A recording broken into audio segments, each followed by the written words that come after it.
आज के इस क्लास में जानेंगे महत्वपूर्ण लोकोक्तियों के बारे में। आप लोग चाहे यूपी बोर्ड से पढ़ाई कर रहे हो, ठीक है, चाहे 10th में हो, चाहे 12th में हो, या किसी भी भारत के अन्य बोर्ड से पढ़ाई कर रहे हैं, सभी के लिए बोर्ड एग्जाम में आता है और कंपटीशन में भी ये क्वेश्चन बहुत आता है, ठीक है। इसलिए आप पूरा क्लास देखिए, इससे बाहर कोई क्वेश्चन नहीं पूछेगा, ठीक, लोकोक्तियों के बारे में या मुहावरों के बारे में। अब देखो, इसमें पहला हो जाएगा अधिगल गगरी छलकत जाए। अब इसका अर्थ क्या होता है? कम होने पर अधिक का दिखावा करना। अब देखो इसका वाक्य प्रयोग कैसे करेंगे।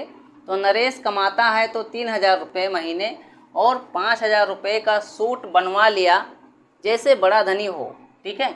इसी को कहते हैं अधिजल गगरी छलकत जाए, ठीक। इस तरह इसका प्रयोग करेंगे। दूसरा नंबर हो जाएगा अपनी अपनी डफली अपना अपना राग। मतलब क्या होता है? अपने अपने मतलब की बात करना। अब देखो इसका वाक्य प्रयोग कैसे करेंगे। राकेश के परिवार का कोई भी सदस्य किसी की बात नहीं मानता है, सभी जो है अपनी अपनी डफली अपना अपना राग अपनाते हैं। और तीसरा नंबर हो जाएगा अपना हाथ जगन्नाथ। मतलब क्या होता है? अपने पुरुषार्थ से ही मनुष्य को सफलता मिलती है। परिश्रम करोगे तभी अपनी रोजी रोटी ठीक से कमा सकोगे। लगता है कि तुमने कहावत सुनी नहीं है, अपना हाथ जगन्नाथ, ठीक। चौथा नंबर हो जाएगा अपनी करनी पार उतरनी। मतलब जैसी करनी वैसा फल। देखो यदि व्यक्ति अच्छा काम करता है तो उसे अच्छा फल मिलेगा और यदि बुरा कर्म करता है तो बुरा फल मिलेगा, ठीक है। पुराने लोगों ने उचित ही कहा है कि अपनी करनी पार उतरनी, ठीक। इस तरह इसका प्रयोग करेंगे। आप लोग जो है वीडियो पूरा देखिएगा, जिससे क्या हो कि यदि कोई भी क्वेश्चन लोकोक्तियों के बारे में या मुहावरों के बारे में पूछता है, ठीक है, तो आप लोग जो है उसे आसानी से कर सकते हैं। 5 नंबर हो जाएगा अटका बनिया दे उधार। मतलब क्या होता है? दबा हुआ मनुष्य सब कुछ कर सकता है। अब देखो इसका वाक्य प्रयोग करेंगे। राकेश के अजय के पास 25,000 रुपये बाकी थे। राकेश के बार बार मांगने पर अजय ने उसे कोई अन्य कामों में फंसा दिया।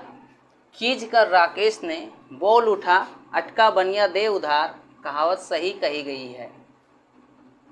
6 नंबर हो जाएगा आम के आम गुठलियों के दाम। मतलब क्या होता है? दोहरा लाभ प्राप्त करना। देखो सोहन ने चावल तो पहले ही अच्छे दामों पर बेच दिए थे, अब धान की भूसियों को बेच कर भी पैसे बना रहा है। इसी को कहते हैं आम के आम गुठलियों के दाम, ठीक। 7 नंबर हो जाएगा आँख के अंधे गांठ के पूरे। मतलब क्या होता है? मूर्ख लेकिन धनी। देखो लाभचंद मूर्ख तो है लेकिन धनपति है, ऐसे लोगों के लिए कहा गया है आँख के अंधे गांठ के पूरे। 8 नंबर हो जाएगा आँख का अंधा नाम नयन सुख।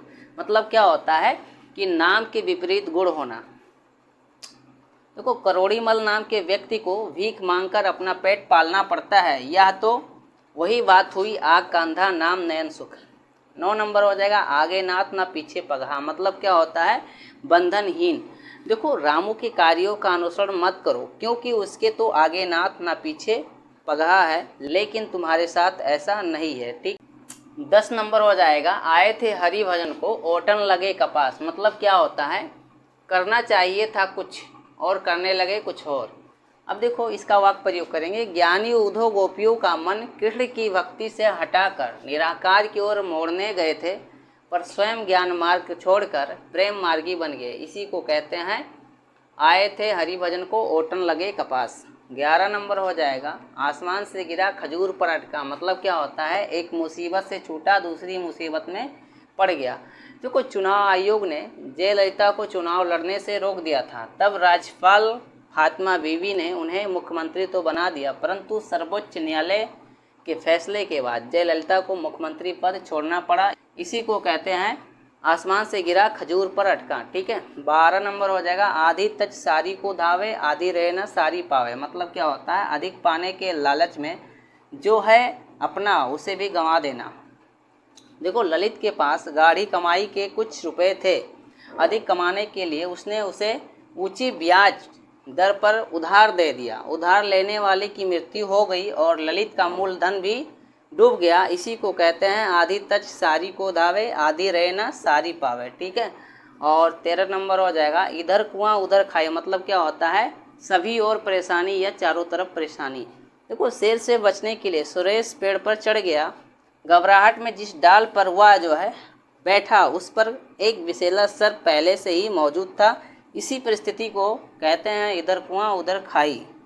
14 नंबर हो जाएगा आप भला तो जग भला। मतलब क्या होता है, अच्छे के लिए सभी अच्छे होते हैं। देखो, दूसरों से तुम्हें क्या मतलब, तुम अपना काम करो और उसी में मन लगाओ, क्योंकि आप भला तो जग भला। ठीक है, इस तरह इसका प्रयोग करेंगे।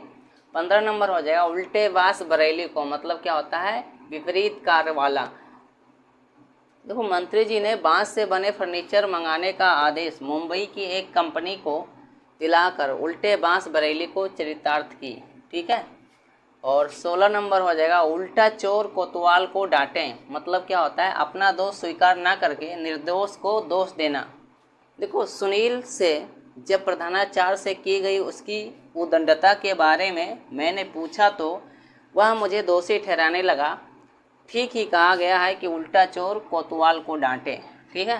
17 नंबर हो जाएगा ऊंची दुकान फीका पकवान या ढोल के भीतर पोल। ठीक है, इस तरह अगर पूछता है, दोनों में से कोई भी पूछता है एग्जाम में, तो इसका मतलब एक ही होगा, दिखावा अधिक और वास्तविकता कम। मॉडल स्कूल में बच्चे का दाखिला क्यों करा रहे हो विद्यालयों के नाम पर, तो वह ऊंची दुकान फीका पकवान वाली कहावत को चरितार्थ करते हैं। ठीक है। और 18 नंबर हो जाएगा एक ही थैली के चट्टे बट्टे। मतलब क्या होता है, एक जैसे दुर्गुणों वाला। ठीक है। देखो, राम सिंह हो या ध्यान सिंह, ये जितने भी नेता हैं सभी एक ही थैली के चट्टे बट्टे हैं। ठीक है, इस तरह इसका वाक्य प्रयोग करेंगे। तो 19 नंबर हो जाएगा उदो का लेना न माधो का देना। मतलब क्या होता है, किसी से कोई संबंध ना रखना या तटस्थ रहना। ठीक है।